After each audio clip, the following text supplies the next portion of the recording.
Nico. Yeah. I'm just with Nico, sorry. Yeah. And he's going to talk us, he's from DT Swiss, and he's going to talk us through this new tyre, which when did it come on the market? It just launched yesterday. So Okay. it's a brand new product. We launched it together with Continental and Swiss side. And it's basically a front tire that's based on the GP 5000. Sorry, is it only for the front? It's only the front. Okay, yeah. Because the rear wheel isn't really affected by the aerodynamics, because there's the frame, there's your calves, the wind is all over the place, but it's not directly at the front tire. Okay. But this part is the first thing that gets hit by wind. Yeah, I'm interested.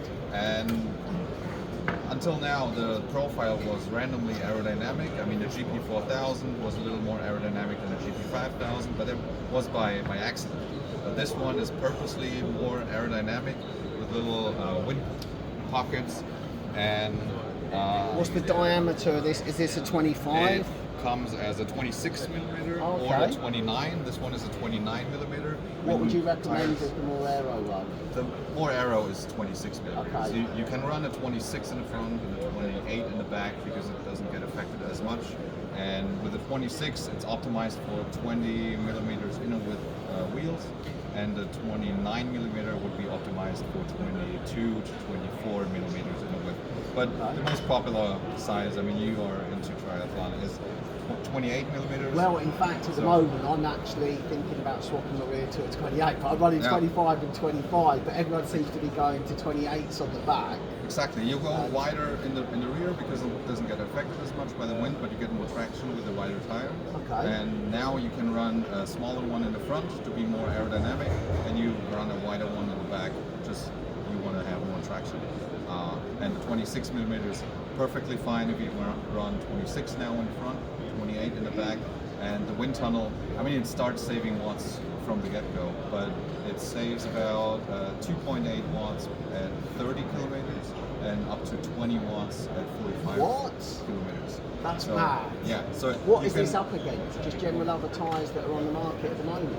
Well, it doesn't get as tested as much. So there's nobody who manufactures a tire goes specifically for the tire profile and watts saved. Sometimes, I mean, in the past we had like from the tire to the rim, they tried to cover that, and just there's a patent version of this, then maybe a different tire, but the profile itself was never tested to save more watts, and that's what we started with this one.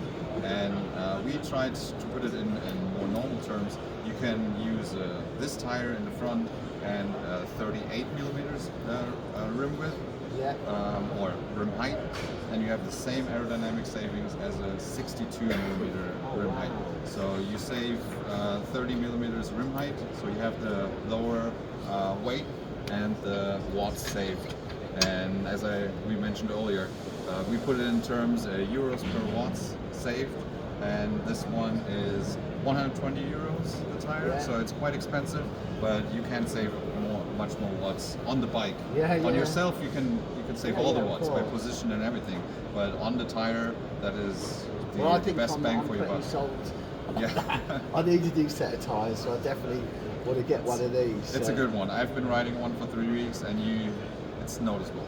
The other thing is I had quite a bad crash on my bike in February, so it's something talking about the gripping part of it and it being slightly wider at the front as well, which is important to myself. But it has been, in the past we were reduced by the brake system, right? So rim brakes, you can't run anything wide, but you see ever since we use disc brakes, the tires get wider and wider. And in the Tour, every pro rides 28, 30 millimeters nowadays. And when they use it, you can use it too. And it's definitely not slowing them down. All right, fantastic. Thank you very much for your time. You're welcome. Cheers.